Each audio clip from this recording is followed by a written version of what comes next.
तो देखो ओडिशार समस्त जिला सिक्यूरीटी गार्ड नियुक्ति सुजोग आसी तो चलते डिटेल आलोचना करिया डिटेल्स जॉब विषय में।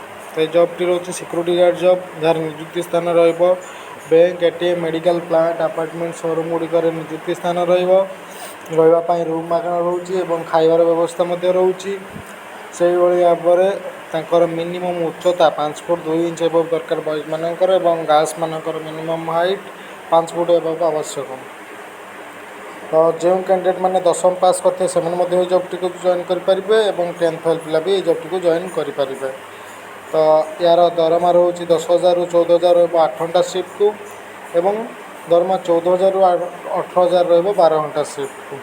तो से भाव में डॉक्यूमेंट आवश्यकता Aadhaar card bank passbook passport size photo 10th certificate जो मैंने 10th फेल थे से सर्टिफिकेट देवा कौन आवश्यकता ना।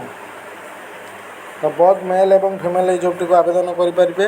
ओडिशार प्रत्येक जिला नियुक्ति सुजोग रही जो मैंने इंटरेस्टेड अच्छा सिक्यूरीटी गार्ड जॉब टी करने से स्क्रीन दिखाई कॉन्टैक्ट नंबर जो लिखाई जोगाजोग नंबर से नंबर में जोगाजोग करके ऑफिस को आसिक मीट करके आपण मैंने ड्यूटी पाइपर।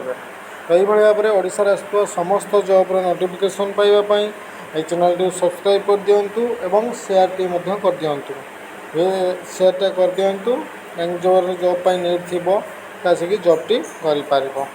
तो सब्सक्राइब कर दिंतु। धन्यवाद।